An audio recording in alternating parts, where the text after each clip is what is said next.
Day 66. Day 66. Of our 2024 journey to Liberia to try to adopt our kids. Overall, it is day 7:08. So we're doing our video a little bit earlier. Liberia, it's actually sunset right now, so you can kind of see our stuff behind us. Because I don't know, there's like a mission team here or something, and I think they're hogging all the bandwidth at night, so it's taking like 4 hours to upload our videos. So we're gonna upload them now. So the good news is that Hannah Davenport is getting on a plane shortly, going home with her family, her parents. We're a joy to hang out with here.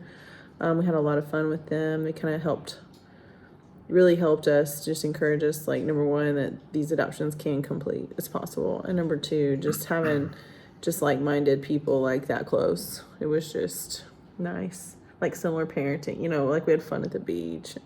Yes.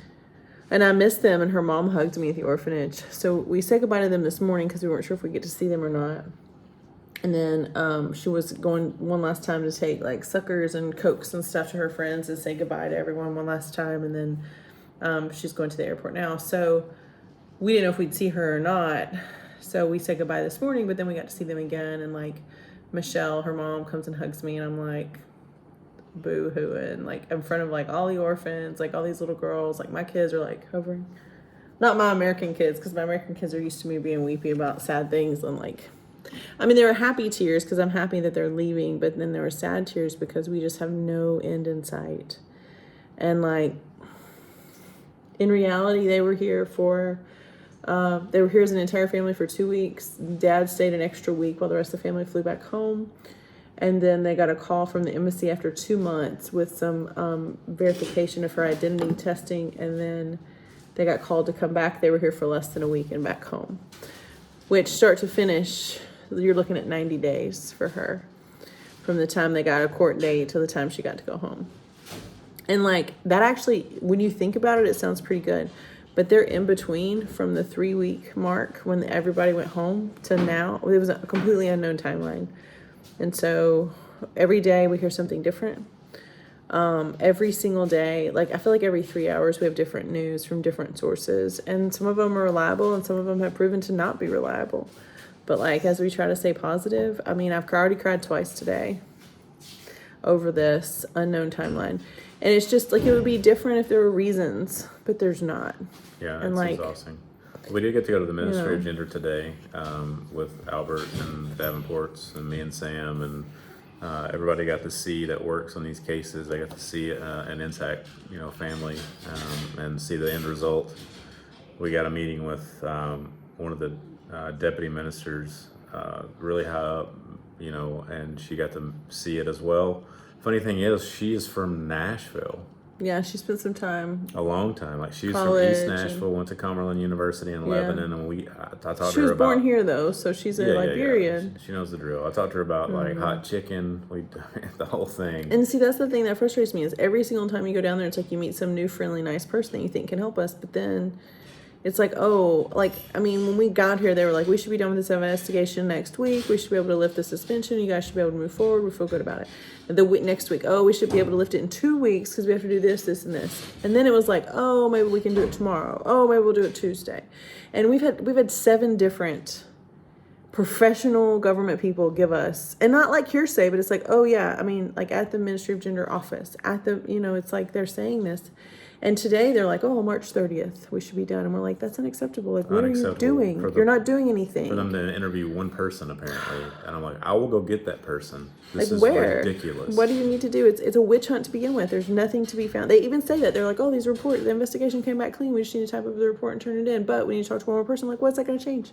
Your whole investigation is going to change if you talk to one person that's not even party to the case. It's not even like a relative or it's not a birth mom. It's nobody. And it's frustrating because our kids' lives are moving forward, and they are frozen in time in that orphanage. And granted, the orphanage is doing a great job. For an orphanage in Liberia, they're top notch, but they are still an orphanage in Liberia. And our kids need to move on. And all the kids that are there that are matched need to move on. There's a waiting list. There's 20 families not matched, and everything is barricaded. And then we found out this week that there's another agency in the U.S. that has to sign off on everything once it's done here. And I'm like, how much red tape can there possibly be for these adoptions? Like, shame on you guys. Why is it? It feels like we're the only ones that care about these Liberian kids. Like, the Liberian government doesn't seem to care because they can't get their work done, and then it's just not happening. And the government, apparently, the government officials aren't even getting paid. So all the public servant, government official, like the police, administrative, everybody, they're all not getting their paychecks. So they're like, I guess I should be glad they went to work today. Yeah. So. And then we hear things like people are meeting with the Ministry of Justice higher ups, and they're like, it's done. I mean, they just need to present it to us and give it to us, and I'll sign off on it immediately. But they've had 4 different occasions where they presented evidence to the Ministry of Gender. Well, no, they just need to turn it in like it's done. So I don't know what the police are waiting on, but anyway, that's a whole other story. So. Obviously, it's been a frustrating day. It was a very high, exciting day. Yeah, we're excited for Hannah. We're excited for the Davenports. We know that this can be done. We thought it was good optics for them, like the people at the MOG, to see them together. But we're just so angry, too. Like, the U.S. Embassy pushed for this investigation because they think that bad things are happening with our agency. But yet they signed off on this kid to go home in 5 days. And, like, we're happy for her, but, like, this is completely inconsistent. Like, if you think that there's a problem going on in this agency, why in the world would you let her stay there for 60 days and then turn around and let her go without asking any questions at all? Like, it's just ridiculous. And there's, like, today, I mean, there's another family, and there's a few of the families, there's 2 of the families now. We're down to 2 families that have legally adopted their kids and can't travel home with them because the U.S. will not allow them to immigrate. And 2 of them, they're siblings, and I got to finally give them a package that their mother sent through the Davenports to get here. And, like, the Davenports have only been here for 5 days and they're already gone again. But, like, I've had this box. But, like, one day we had to walk to meet our driver, and I'm like, I'm not going to walk 3/4 of a mile holding an Amazon box with my kids holding my hands. Like, I don't want to drop it. It'll be gone for sure. Like, I was going to wait. And then the last time we went to the orphanage, there were so many other things going on. I just forgot.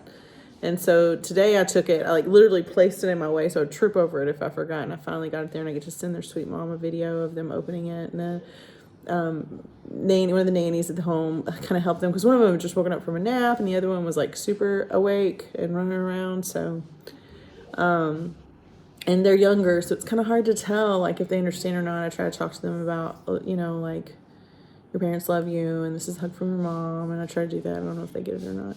But there's kids in there, there's young kids that are unmatched, and they just, at the end of the day, we're seeing them when they're tired at the end of the day, and they just wander up to me, and, like, they just crawl all over me and sit in my lap, and I'm like, you guys, I'm so hot, but I don't care, because I know that there's a mother somewhere out there that's going to be this little kid's mom one day, and she can't hold her today. And so, even if I'm hot and tired, and even if she's snotty and whiny, I'm like, come on up, like, you're not my kid, I don't know whose kid you're going to be, but somebody needs to be your mom today. And, like, the nannies are great, don't get me wrong. Like, they're doing a great job. But this kid, she's done it probably 3 days, different days of the 13 times that we visited in the last 3 weeks or 4 weeks, whatever it is. We visit, it's 22 days I think we've been here. Or 21 days. And we visited 13 times. And these kids, like, she's got to be so young, she's not matched. And I'm just like trying not to cry with this stranger, this kid. Like, I know her name, but I always forget it because there's several names with the same letter, and I just keep thinking about her, and I'm like, I'm so frustrated with the situation that I want to scream and yell at everyone, and I can't do that because whenever we finally pick our way through this maze, she's gonna need a mom, and it can't be me, but it's gonna have to be somebody, and I can't start throwing a fit about everything. I vented to Sam Bruce today. I mean, I feel like I was just so mad. And like, he was like, well, the positive side of it. So I was like, stop it. Like, I was just like, I'm not positive because you know why? And I gave him a list of reasons why I'm not. And one of the biggest problems that I have is I feel like we're getting a little bit of progress. We've communicated with people that are making progress, but it's not really our job to be here to do this. We just came to visit our kids, and we saw like this ray of hope. So we're like, okay, we're going to stick it out a little bit longer and see if we can't get this done. And we do get that much. They throw us enough bones to keep us here. But like, I'm like hopeful. Yeah. But at the same time, I'm like, what if we weren't here? What's going to happen when we're gone? Are they just going to go back to doing nothing for over a year for these other kids? If they ever let us out, if they ever let us through, It seems like an unintentional waste of time. I don't, like, or intentional. I mean, just delay. I don't understand. it's just illegal. Like, it's an illegal investigation. It's a legal suspension for starters, and it's going to end up, the longer it goes, the harder it's going to be for, because there's U.S. agencies involved too, and it's just. I mean, the best thing for the U.S. Embassy to do is just completely rescind this ridiculous thing, but they never will. Because they can't admit when they're wrong, and they're completely wrong. Although they say they'll accept the investigation when it's completed, and even if they find there's no evidence of anything, are they going to be okay with that? I hope so. I don't know. It's frustrating. I pray for the Bruces too, because Carrie's getting on a plane coming here with her kids, and they get this news right before she leaves. I mean, we're all just like, they just keep promising us, and like, that's the thing. If they promise us they're done with March 30th, then then we get to March 29th, and they're gonna be like, yeah, we're thinking maybe by May. And like, it's not so much like we can stay or we could go home if we wanted to. And like Sam made that point, like, no one's requiring us to be here, and I get that completely. But like, if nobody was here, nothing would be happening. Feels that way. Nothing would be happening. And it's just frustrating to me. I just feel like we need more people in the United States advocating for our kids and for us, because we are completely spent. We're emotionally exhausted with this, physically exhausted. We were running out of steam. Like, we need more encouragement from the people that we know.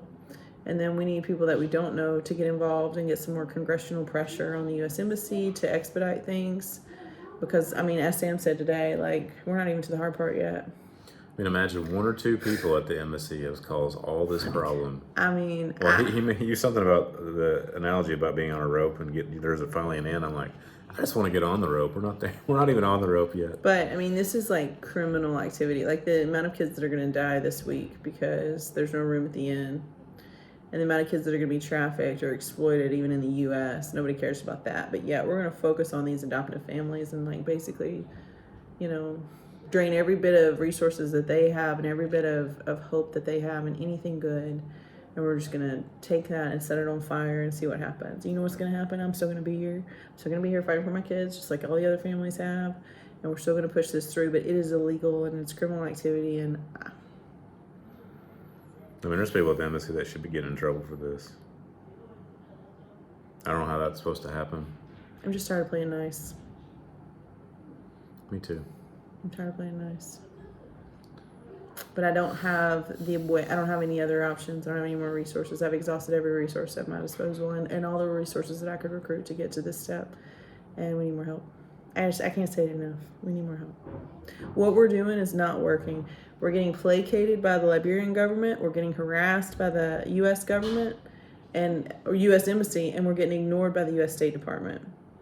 And so somebody needs to have a higher up important person that has deep pockets and a lot of influence that can move this for us. And all the families to follow. Yeah. Because it's just a political battle that we don't have any. I mean, we can sit here, but like, and I think Sam's met everybody there is to meet. I mean, we can't care more for Liberian children than Liberians. Like, I wish I could have taken like a little video picture of this little girl sitting on my lap today that's like, I don't know, probably 3. Just started kind of crying, didn't she? She was sitting on like the side of the chair where Jeremy was, and she's done it before, and it's like she's just like, again, like, they're taking as good care of them as they possibly can. Like, there's plenty of, but like, it's a pretty bad ratio. Has this emotional void that it's just, you can see it. And not all the kids have this, but with her, I don't know if it's because she's little. I know she's tired. I mean, I was like, kind of checking her out, make sure she didn't have any like injuries or like she didn't have a fever or anything. But after she sat with me for about 45 minutes, she kind of rejuvenated her. She kind of lifted and she went on. But that kid, I mean, her face feels like I feel on the inside. Like, I get it. And I can't fix it. And I can't lift it. And I can't even look at her and say, I know your parents are coming. Because I don't know that. Because by the time we're done with this long wait, pray to God that the families that are on that list don't give up and don't say, I only want kids 3 and under. Like, because these kids have been stuck in time for 1.5 years. And I'm afraid there's not going to be anybody left willing to go down this road.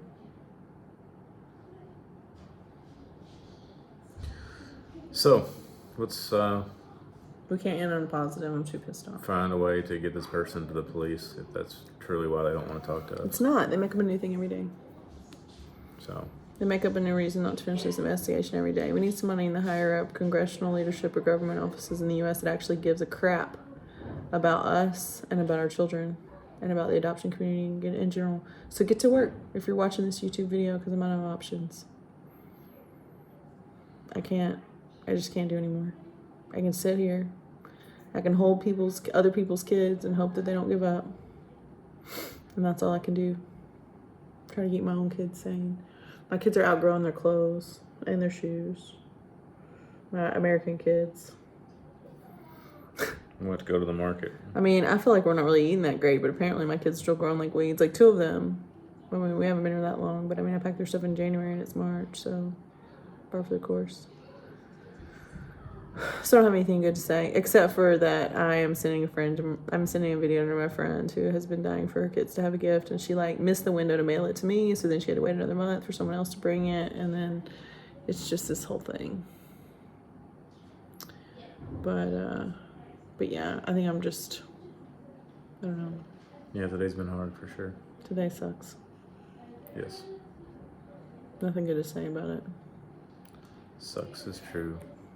Let's make it PG. It sucks. You did ride in the KK though. That was kind of funny. Then Sam's like on his own road. He like hopped KKs all the way to the orphanage. It's like an hour and 50 hours. It's like a 40-minute drive with no traffic from our hotel, but from his it's probably an hour and a half. $3. But he got lost. He had to have this little kid help him and point him in the right direction. So yeah, when we left I'm like, dude, you're gonna get abducted. We're gonna be on the news for a different reason, but maybe that'll help with our optics. Maybe we should let Sam get kidnapped if he can get That away. sounds terrible. We went to the MOG and Maybe we could stage it. rode back in a taxi to the junction to get on a KK. Could we stage it? When we were 5 deep in the KK. You think we could stage Sam's abduction to get some optics? Maybe. So, and there was a girl, strange Liberian lady next to me, and I was trying to get my wallet out, and I feel like I was like accidentally touching her butt trying to get my wallet out. Like, I'm sorry. I need another 100 LD.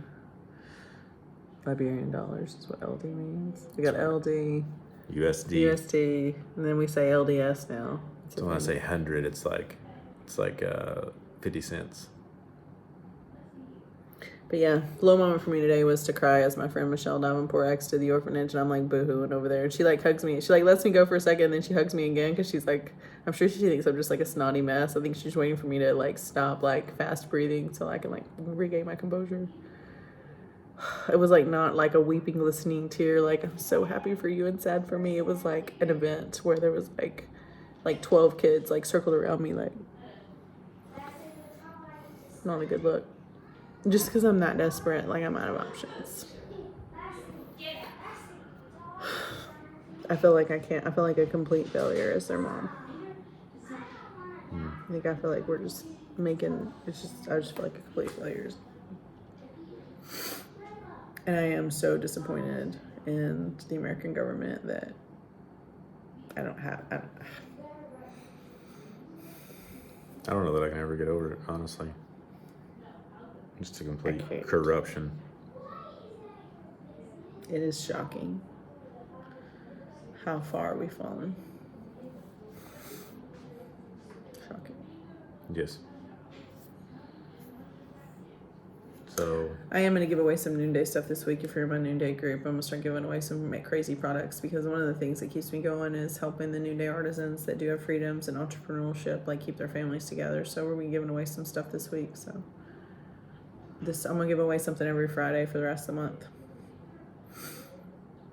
so that somebody can have a win for today. cool. This week's earrings. You got to play the game though if you want to. You gotta play the game. If you want to buy something, that would help me too. But I need a win. I need something. I need a win. And I mean, Hannah going home is a win for us, but they should have done that anyway. They're 60 days late for letting that poor child go home. She should have gone home 60 days. We're all celebrating it, right? And I am happy she got out. And I am happy that but she should have gone home 2 months ago. And that is a loss that we cannot get back. So I'm happy she's getting on a plane in an hour. So happy. I couldn't be happier. But I still grieve the 60 days. Yep. And the 3 weeks that I spent visiting her at the orphanage, looking at her, thinking they're coming. And then when I finally knew they were coming, it was like I couldn't even look at her without just like wanting to jump up and down. But like she lost 60 days. There's not one American adult. Yes, there's not one American adult that I could steal 60 days of your life without you being angry. It's just not possible. You can't just lock up an American for no reason for 60 days. Okay, then you're good. Just show me an American that would volunteer to have their life frozen in time in an orphanage for 60 days and then tell me how much we're going to celebrate when that's done. So if you're watching this video and you do nothing after you watch it, I need somebody to do something. I need everybody to do something. Or Jeremy's going to lay down on the Liberian government floor and handcuff himself to the wall and just start crying. I guess I need to go to the police department and do Yeah. that. Let my people go. Sorry, I don't have anything else to say. We can't stage Sam's abduction now because I just gave it away. Me too. Let's go. I bet he would do it though. I bet he's that desperate now. I bet he would cooperate. Maybe we don't tell him and then it wouldn't matter. Act surprised. We gotta make some pancakes. That's the next thing. And do some dishes. Okay. Day 66. And make water. I love you. That doesn't mean pee. That means filter. Filter. Bye. Bye.